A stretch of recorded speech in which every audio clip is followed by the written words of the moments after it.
Indira Gandhi Memorial হাসপাতালে সাম্প্রতিক সময়ে ঘটে যাওয়া চিকিৎসা সংক্রান্ত বিষয়ে যে নাজেহাল পরিস্থিতির উদ্ভব হয়েছে তাতে চিকিৎসা পরিষেবা ভেঙে পড়েছে বলেই প্রতীয়মান হচ্ছে।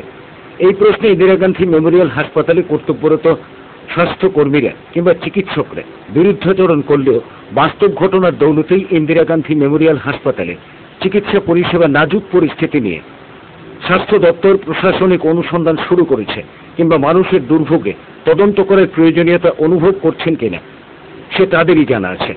বিশেষত সন্তান প্রসব দীর্ঘ সময় রাজ্যের কলেজগুলোতে ছাত্র সংসদের নির্বাচনে বাম ছাত্র সংগঠনগুলোর প্রাধান্য ছিল।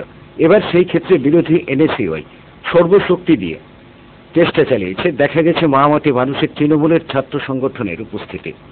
টান টান উত্তেজনায় ছাত্র সংসদের ভোট শেষ হয়েছে। এ যুগের ছাত্রছাত্রীদের মস্তিষ্ক অনেকটাই পরিপক্ক। ছাত্র সংসদের নির্বাচনে ভোটেই সেই পরিপক্কতার প্রমাণ পাওয়া যাবে। মহিলা কলেজ, এমবিবি, বিবিএমসি, রামঠাকুর কলেজ সর্বোচ্চ ভোট প্রার্থী থেকে ভোটারদের ব্যস্ততা দেখা গেছে ভোটের দিনে। কিছু গন্ডগোলের সংবাদও পাওয়া গেছে। রামঠাকুর কলেজে এসএফআই এর তরফে অভিযোগ করা হয়েছে এনএসইউআই প্ররোচনামূলক কর্মকাণ্ডে জড়িত ছিল।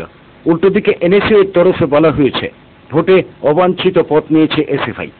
রামঠাকুর কলেজে ছাত্র সংসদের এই নির্বাচনে গন্ডগোল নিয়ে এনটিসিএন প্রতিনিধি কথা বলেছেন এসএফআই আর এনএসইউআই সদস্যদের সঙ্গে।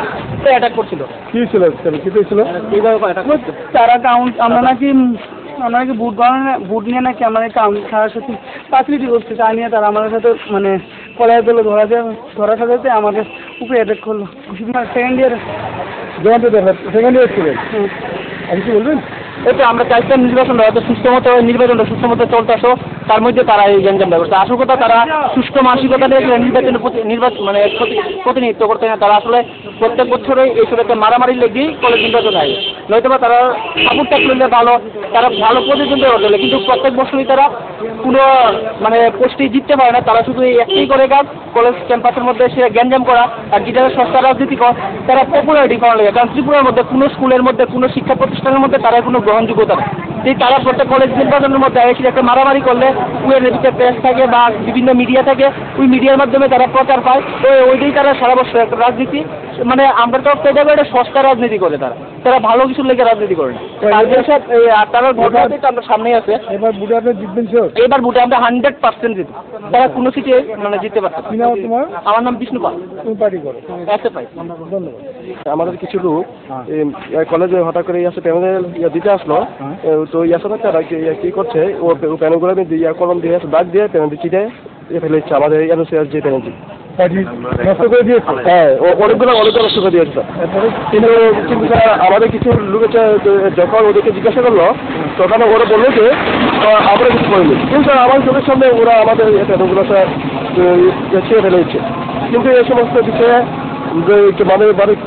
মানে কেউই কোনো পড়াশোনা অথবা কোনো মানুষের কোনো পদক্ষেপ স্যার এনেছিল। কি নাম তোমার? আমার নাম স্যার বিক্রম কর্মকার। কি পার্টি করো? এনএসইউআই। যে সময় নির্বাচন শুরু হয় আমাদের কলেজে, রামঠাকুর কলেজে নির্বাচন শুরু হওয়ার 15-20 মিনিট পরে যখন ভোটাররা ভোট দিতে যায়, ভেতরে ভোট কেন্দ্রে যায়, তখন দেখা গেল রাস্তায় এসএফআই যায়, আমাদের এসএফআই বাইরে আছে, তারা আমাদের এনএসআই যে নামের প্যানেলগুলো ওগুলো ছিঁড়ে দিচ্ছে, আমাদের সামনেই ছিঁড়েছে। এবং প্লাস ভিতরে গিয়ে তারা নামের প্যানেলগুলো লাইন থেকে স্টুডেন্টের থেকে প্যানেলগুলো নিয়ে আমাদের এনএসআই প্যানেলগুলো ছিঁড়ে দিচ্ছে। এইভাবে তারা রেগিং করছে এবং আমাদের এনএসআই কর্মীদেরকে হুমকি দিচ্ছে। ছাত্র সংসদের ভোট নিয়ে কথা হয়েছে একজন ছাত্রীর সঙ্গে। ভোটটা দিতে ভালোই লাগছে। পরিস্থিতি কেমন আছে তোমাদের কলেজে? পরিস্থিতি এখন তো মূলত ভালো আছে, মাঝে একটু হয়েছিল, এখন ভালোই আছে। কি নাম তোমার? আমার নাম সন্ধ্যা শর্মা। স্টুডেন্ট? আমি বিএ সেকেন্ড ইয়ার। ধন্যবাদ। ছাত্র সংসদের এই ভোটের ফলাফলের দিকে শুধু ছাত্র সংগঠনগুলোই তাকিয়ে থাকবে না, যে দল থেকে তাদের উৎপত্তি সেই সমস্ত দলগুলো আগামীর হিসেব করতে ছাত্র সংসদের ভোটের দিকে তাকিয়ে থাকবে। চিরাচরিত ভোটের ধারায় কি পরিবর্তন আসে তা জানা যাবে বাক্স খোলা আর গণনার শেষে।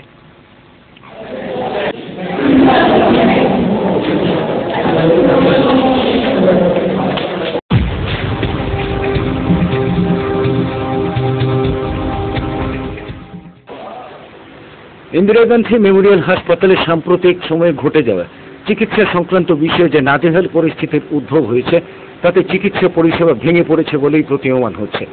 এই প্রশ্নে ইন্দিরা গান্ধী মেমোরিয়াল হাসপাতালে কর্তব্যরত স্বাস্থ্যকর্মীরা কিংবা চিকিৎসকরা বিরুদ্ধাচরণ করলেও বাস্তব ঘটনার দৌলতেই ইন্দিরা গান্ধী মেমোরিয়াল হাসপাতালে চিকিৎসা পরিষেবা নাজুক পরিস্থিতি নিয়ে স্বাস্থ্য দপ্তর প্রশাসনিক অনুসন্ধান শুরু করেছে কিংবা মানুষের দুর্ভোগে তদন্ত করার প্রয়োজনীয়তা অনুভব করছেন কিনা সে তাদেরই জানা আছে। বিশেষত সন্তান প্রসব সংক্রান্ত ঘটনা আর গণ্ডগোলে ইন্দিরা গান্ধী মেমোরিয়াল হাসপাতালের প্রাত্যহিক বিষয় হয়ে দাঁড়িয়েছে। সাম্প্রতিক সময়ে প্রসব সংক্রান্ত ঘটনার সঙ্গে আরও এক মর্মান্তিক কাহিনী যুক্ত হয়েছে সম্প্রতি। জানা গেছে বৃহস্পতিবার রাতে ইন্দিরা গান্ধী মেমোরিয়াল হাসপাতালে ঘটে যাওয়া কাহিনীতে প্রসবের আগ পর্যন্ত মায়ের পেটে শিশু সন্তান ঠিক ছিল, কিন্তু প্রসবের পরেই নাকি সে শিশুর মৃত্যু হয়েছে বলে জানা গেছে। হাসপাতালের স্বাস্থ্য পরিষেবা কোথায় গিয়ে দাঁড়িয়েছে তার সাক্ষাৎ প্রমাণে সমাজবদ্ধ যে কোনো মানুষ অমানবিকতার এই নিদর্শনের নিন্দা জানাবেন। জানা গেছে আইজিএম হাসপাতালে জনৈকা মহিলার সোনোগ্রাফি করা হয়, বলা হয় গর্ভের সন্তান বেঁচে নেই। তারপরেও শুক্রবার দুপুর পর্যন্ত সেই মৃত সন্তান প্রসব করানোর কোনো ব্যবস্থা নেয়নি হাসপাতাল কর্তৃপক্ষ। ইন্দিরা গান্ধী হাসপাতালে পরিষেবার গাফিলতিতে যে অবস্থা এসে দাঁড়িয়েছে তাতে সব মায়ের বুক কাঁপছে হাসপাতালে। প্রসবের সময় শিশু মৃত্যু আর গর্ভে নিয়ে মৃত সন্তানের মায়ের দীর্ঘ অপেক্ষায় হাসপাতাল অগ্নিগর্ভ হয়ে ওঠে। আরক্ষা প্রশাসনের উপস্থিতিতে ঘটনার সামাল দেওয়া হয়েছে। জানা গেছে দুর্ভাগা সেই দুই মায়েরই প্রাইভেট চিকিৎসক হচ্ছেন ডক্টর দিলীপ দাস। চিকিৎসকরা কঠিন কঠিন চিকিৎসা বিজ্ঞানের শব্দে এইসব ঘটনার শাস্ত্রীয় ব্যাখ্যা করলেও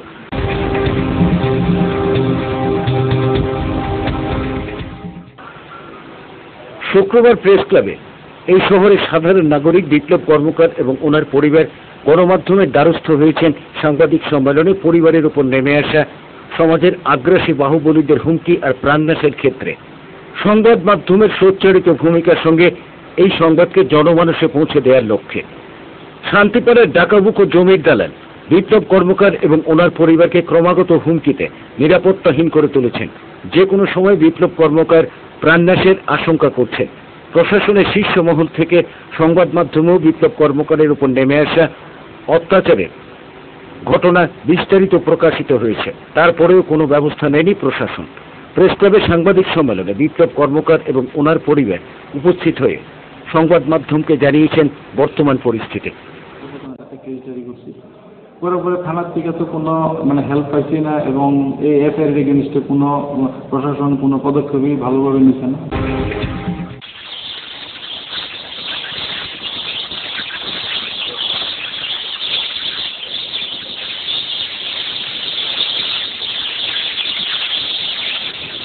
শীতের মরশুমে এই রাজ্যের বিভিন্ন জলাশয়গুলোতে ভিড় জমায় পরিযায়ী পাখির দল। আকাশের বুকে ডানা মেলে হাজার হাজার মাইল পথ পাড়ি দিয়ে প্রতি বছরই শীতের আতিথ্য গ্রহণ করতে ছুটে আসে উত্তর পূর্বাঞ্চলের এই পার্বতী ত্রিপুরায়। শীতের মরশুমে দলে দলে এই পরিযায়ী পাখির আগমন রাজ্যের মানুষের চেনা ছবি। অদ্ভুত শব্দে দল বেঁধে আকাশের বুকে পাড়ি দিয়ে ছুটে আসে এই ছোট্ট রাজ্যে এইসব পাখিরা। শীতের মরশুমে বিভিন্ন পর্যটন কেন্দ্রে যারা নিয়মিত পিকনিক করতে যান তাদের কাছে শীতের এই অতিথিরাও কিন্তু আকর্ষণের অন্য মাত্রা নিয়ে আসে। শীত বাড়ার সঙ্গে সঙ্গে শুরু হয়েছে অচেনা অতিথি এইসব পাখি রাজ্যে আগমন।